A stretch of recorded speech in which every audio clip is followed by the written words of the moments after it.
Ito. Tingnan nyo yung video na yan. Anak ng bulate, kala mo talaga galit. Walang niya ka, 3 taong ka na nakaupo dyan, ngayon ka palang magagalit.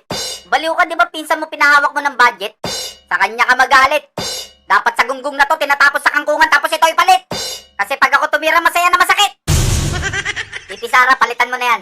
Walang yan, masasaktan lang yan. Tapos itong kantang upuan, paparinig ko sa kanya, tapos ihahampas ko sa kanya yan. Kasi baka pag tumagal pa yung gunggong na yan, baka mawala na sa mapa yung Bulacan. Ben! Wala na sa mapa ang Bulacan! Tumigil ka! Ang OA mo, nandyan pa yung Bulacan. Gusto nyo pa yatang ipaliwanag ko kung bakit gunggong siya.